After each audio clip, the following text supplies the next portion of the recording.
Peace, everybody, and welcome back to CHUCG Talk. It's good to see y'all. I hope everybody's doing well. My name is Brother Lee.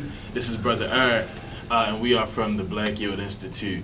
How you feeling today, E? Yo, I feel good. I feel pretty good too, man. Nah, man. Should I go? All right. So, let me tell y'all what we... No, man. You want me to tell them? Should I tell them what we're talking about? Yeah, go ahead, Tim. I'm going to tell you what we're talking about. So... First thing first, we back here for our last episode, and I want to thank everybody. I was getting choked up. I wasn't gonna say it to the end of it, but I figured that would defeat the purpose. But yeah, we're back here. This is our last episode, and we appreciate everybody who's been along this ride with us, man. The pandemic actually put some barriers, some barriers up for us, and so this allowed us to connect with folks and really make some connections, hear from folks, and just really talk to folks. You know what I mean? Have that good conversation, good dialogue, you know what I mean, around the right kinds of things that we're moving towards. So, with that being said, man, our last topic of CHUCG Talk is black media and how it can be used in communication and means to move towards liberation. Now, before we do that, we got to figure out our last joke of the day. Right. And I'm sure my last joke of the day was funny. Yeah. I think you got the last joke of the series today. I did? I think you get the final punch. I should probably change my clothes and all that. Houdini. I wouldn't know that for the last joke. Yeah, I'd put a blazer or something over top of it. No, I'm gonna let it rock. I'm gonna let it rock. All right. Glitter blazer, Michael Jackson blazer. What did the chicken do when it crossed a bucket of KFC fried chicken? It talked to it. Nope. It kicked the bucket. It kicked the bucket. You know what I mean? Like that's. I mean, I don't know what to tell you. You know what I'm saying? Chicken's got it bad, yo. Chicken's got it so bad. Oh man. my gosh, yo, that was funny. Oh man. I take that one, yo. I take that for joke of the day, yo. I think you have, if I can be genuinely very truthful to you, I think you have like penned this as the funniest episode that we've ever been a part of, like by far. Today is an amazing show, and I'm feeling great about it. So there it is, folks. The chicken kicked the bucket, man. You know, kicked the bucket like it died. Chicken's got it bad. I'm on it. Yeah, chicken's got it bad. It's a chicken out here. Can y'all calm down? Or chicken head, or somebody who out here who get this joke. Somebody get this joke. Somebody got it. Can y'all saw stop a bucket, so loud? so they kicked the bucket. Croaked. XX. Tell the people behind us to calm down. They loud.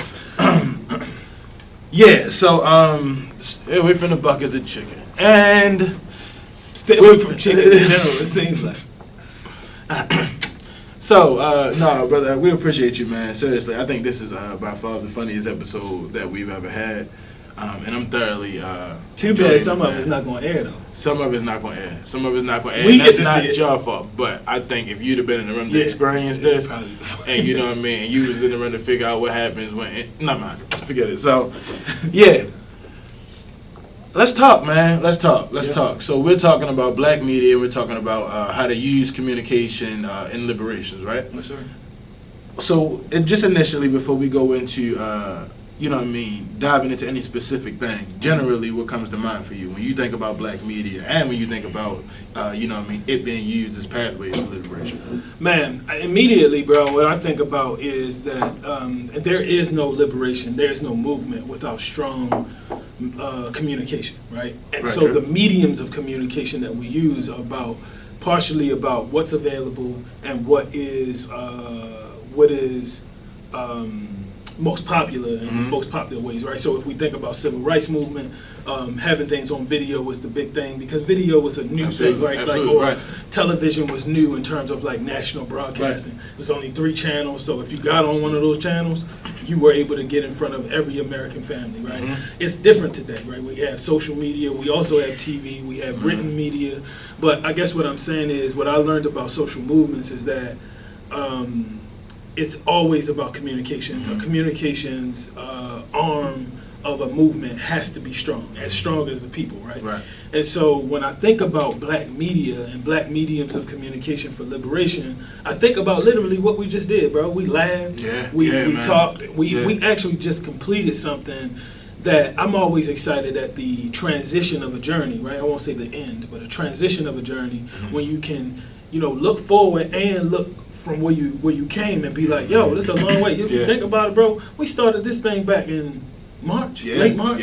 We here in December finishing out something that literally came because I'm gonna big you up. I'm gonna give you your flowers while you still. That's your flowers. But that came out of it in February when we were like, yo, we got to pivot. A lot of our stuff not gonna happen. In March, a lot of our stuff not gonna happen. So it was like, bro, I need you to figure this thing out. End of March, we had something to figure out how we were going to continue to commit to political education.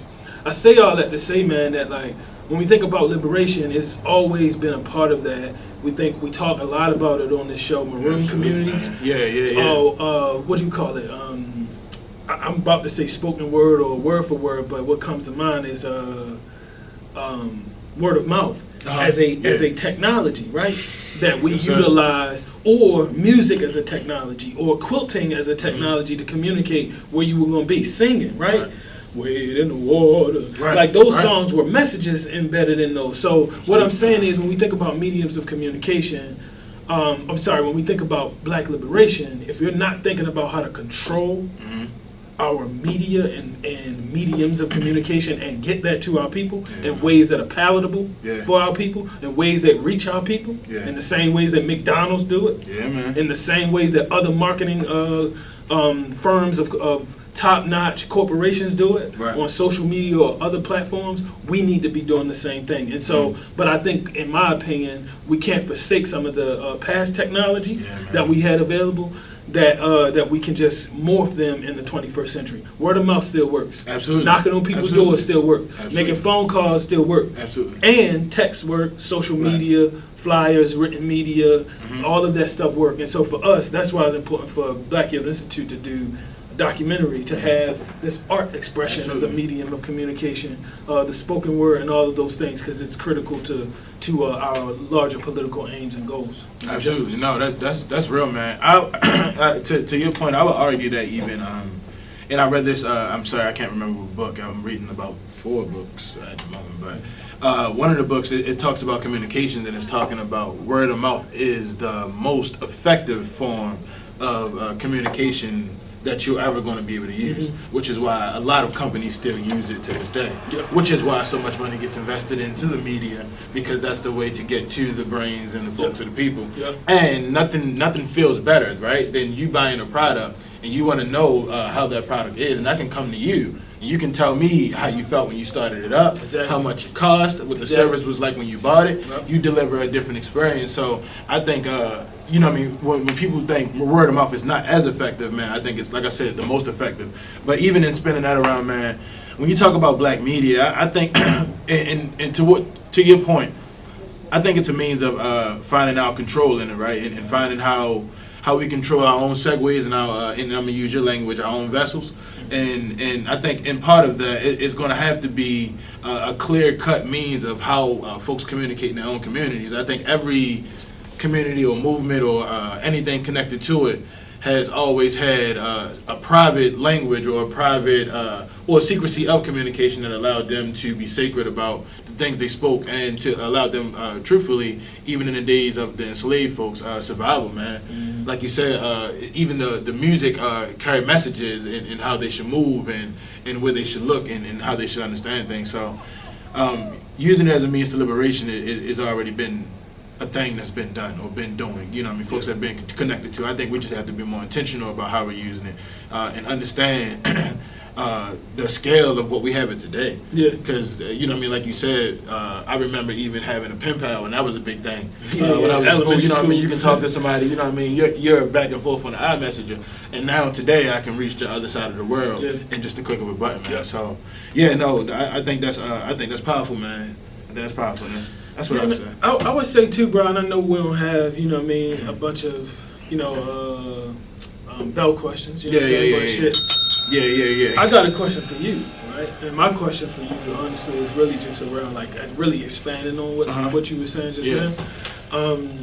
Why do you think people actually don't consider controlling our own media as a means of liberation? I know that people see it as a means of making money, but not necessarily as a means of getting our own liberation. Or they might be the same thing. People might think that liberation equals get money. So I don't know, but tell me your thoughts. I think it's one. I think it's both and. I think people definitely assume that liberation means get money, right? Because I think we all have these and we talked about this before. I think coming from where we come from, I think we all just kind of go through that individualistic or individualism stage where you you know what I mean, you feel like you have to do to take care of all, you know what I mean? And I think in our minds that's liberation. Making it and buying my house, that's you know what I mean? You're liberating your family though, right? I don't think folks understand or see how effective it could be on a scale when you think collectively about the community at large and your folks at large.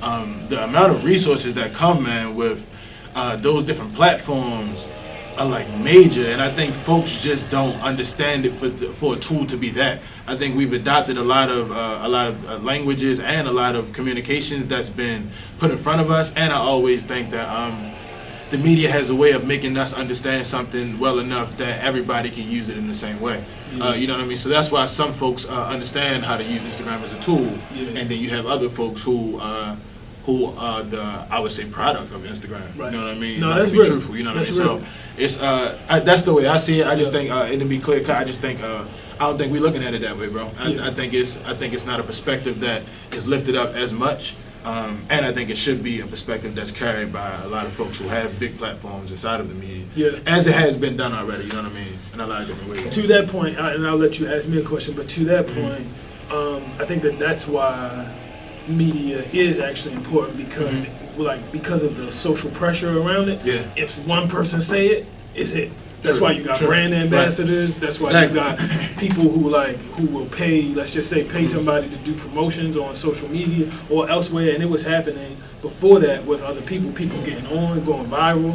You know what I'm saying? All of these things are important. I think if you saw it as a tool, if people saw it as a tool, and then I think people actually do see it as a tool, you influence people. And not just for entertainment, but for the purpose of actually normalizing liberation. And I'll say this, I promise, and this will be the last thing I say, but when you were talking about process of liberation, I thought about this quote that this sister Shauna Brown O'Mara, peace, Shauna, she talks often about, she does liberatory mental health work. And so she's doing some decolonizing therapy. And she got this quote, man, that I thought was amazing. She said, you talked about going through the individual stage, you know what I'm saying, what have you. And she said, in that quote, is freedom is individual, liberation is collective. Oh, wow. You feel me? And I was like, that's yes. Spot on. That's spot on. People want to, even within liberation movements, people want to be like, well, me. The role of media is not about that. When you think about media, and especially mass media, whatever the mass is, it's about influencing how the people think. That's the whole point of political education. That's the whole point of, you know what I'm saying, music. That's the whole point of putting an album out. You're influencing how people think through your mouth or whatever instrument you're using. So anyway, bro, I just wanted to add that piece. No, and if I can really quick, I got just a question for you. And I'm wondering, man, what do you think? So we talked before, and we talked about, and I'll use this example of the Gatorade commercials, right? Oh no, I'm sorry, not the Gatorade. I apologize. Got Milk commercials, right? So the Got Milk commercials, we always used to see everybody has the mustache, right? Or folks are drinking it right after the workout. All these things that we that you know what I mean, that we're resonating with or we love and that we're attracted to, exactly. And it's been used in that way and being able to push, man. And when you understand, truthfully, the what milk does to the body, even after I think the age is 5, even after the age of 5, it's no longer even relevant, you know what I mean, to the body. So when you really go deep into understanding dairy in that way, understanding the human body, and then you think about how folks marketed that in that way, you know what I mean, to push milk. I wonder what is it going to take for folks to understand something like that, right? And how do we undo folks or to begin to see or use that lens, if that makes sense, before they would just understand this one example. But how do we get folks to use that lens of understanding where, you know what I mean, that's predatory media or predatory marketing? I think a couple of things, bro. I think that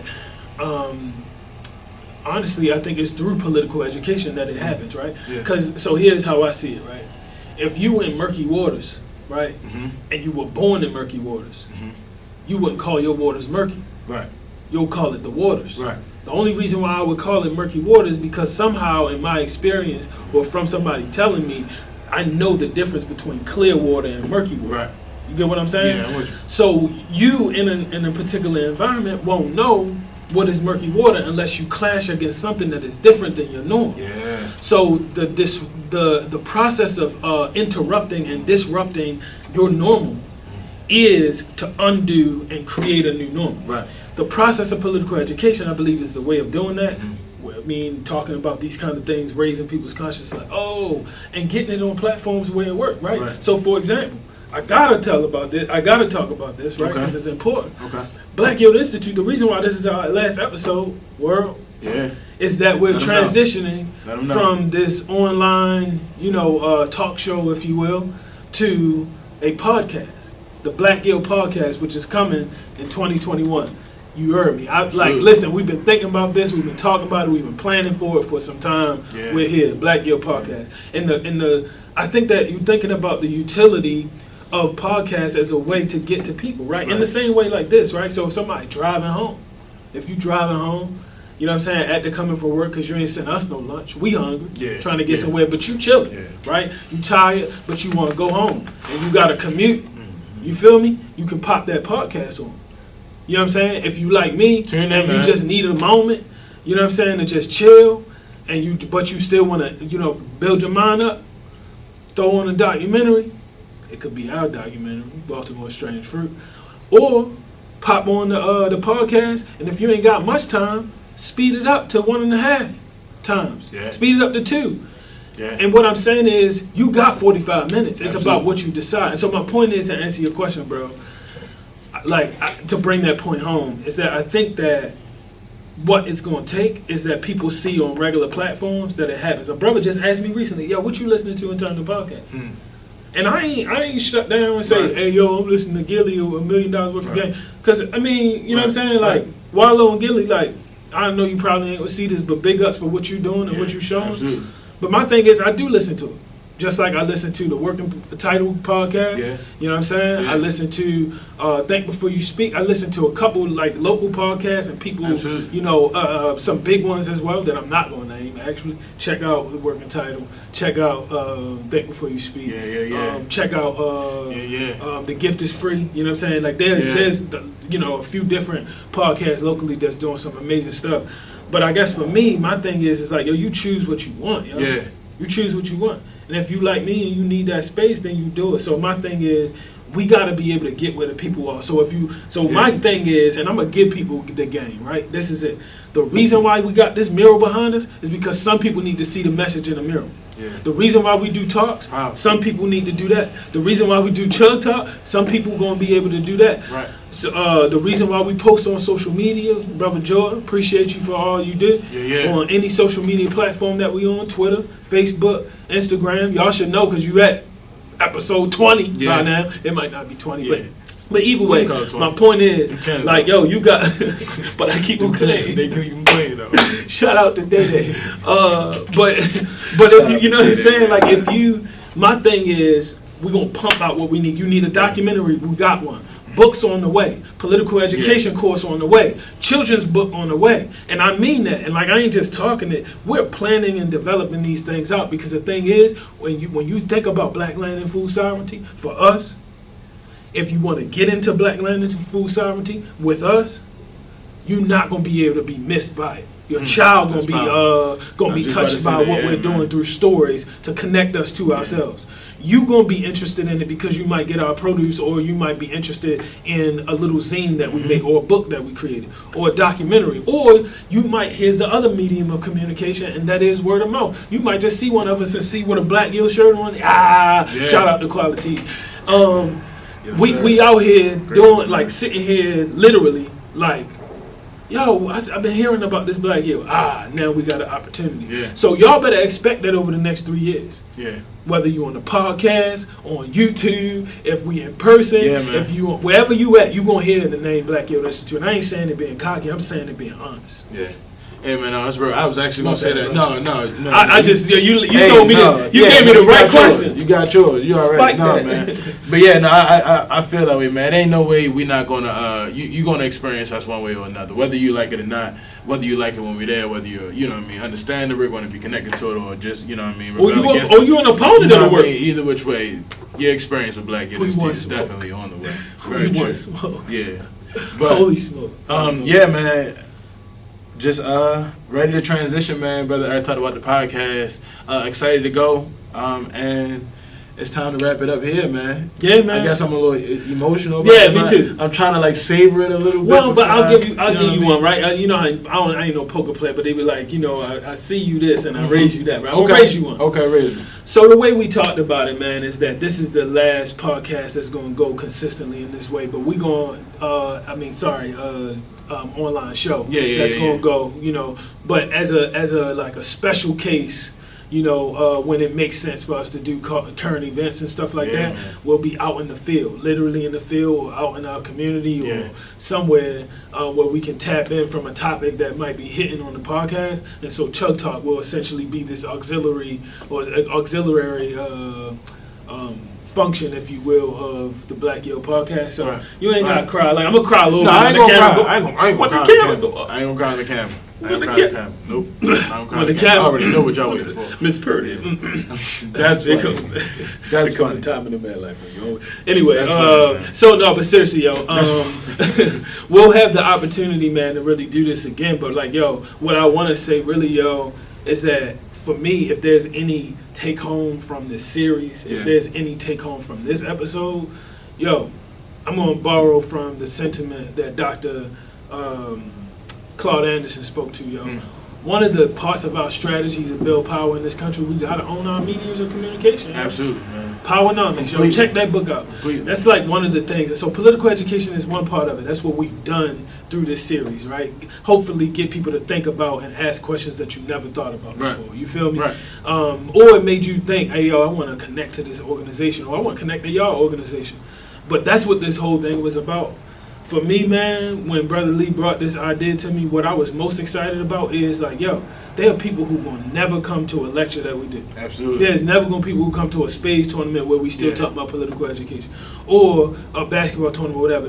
But there's some people who they can click on YouTube or click on this link of you know, from YouTube and from our website, wherever it's archived, to be like, yo, I want to learn more about this. You feel me? Right. And so for me, bro, like this whole idea, like mediums of communication, yo, we always utilizing them. Again, whether it's dance with our bodies, you know what I'm saying, our spoken word, whether we talking about some intellectual stuff or some silly stuff, if it's TV, if it's written, whatever it is, yo, like that, like we have to be able to be clear, and you talked about this earlier, bro, that language is important. So important. It actually shapes how you think in the world. Yeah, man. It shapes how you think. So the question is, who controls how you think? Well, the answer to that is who controls the platforms that you get most of the messages into your spirit, into your being, into your vessel. That's the question, right? So, like for me, bro, I really appreciate when we talked about this topic, because I think it's a good segue into talking about our podcast. But it also is to say, like, yo, thank you for this. And if this is a platform that you get, you know, you hear about Black Yo Institute, I appreciate you watching. All 27 of y'all, we don't be getting the views like that. We want this to go up. But also, what more importantly, subscribers to our to Black Yo podcast is what we really want to go up, because we want to be able to dive into deeper topics, more time, in a more relaxed platform, and they will be available both, you know, on YouTube, you know what I'm saying, and on all of the ways that you get your podcast. From Apple to all of the other companies that will allow us to upload these, you know, our podcasts on these open source platforms. So anyway, yo, I just wanted to speak to that, yo. Thank you, brother, for this medium of communication. Us getting our ideas out here, hopefully sparking some conversation.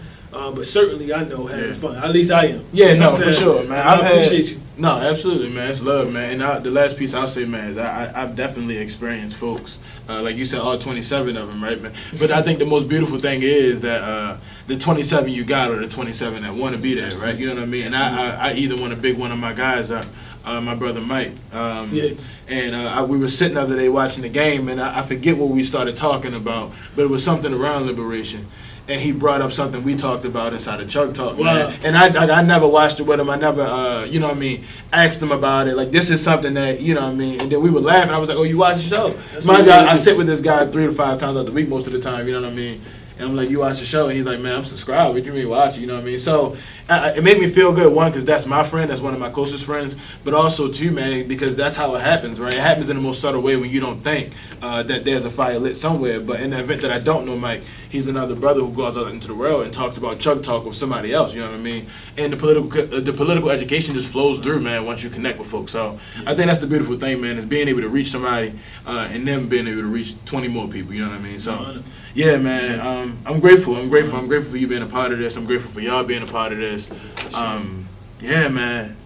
And follow us, you know what I mean? At Black Yield on Instagram, Black Yield Institute on Facebook, at Black Yield on Twitter, at CHUG on Instagram, at Cherry Hill Urban Community Garden on Facebook, at Food Co-op, Cherry Hill Food Co-op on Instagram, and Cherry Hill Food Co-op on Facebook. Look out for the Black Yield podcast coming on all of the platforms. Stay You'll tuned. see it on all of the pages that Brother Lee just talked about. Get it however you want it. And listen. However you want it. Listen. It's so hard to say goodbye to yesterday.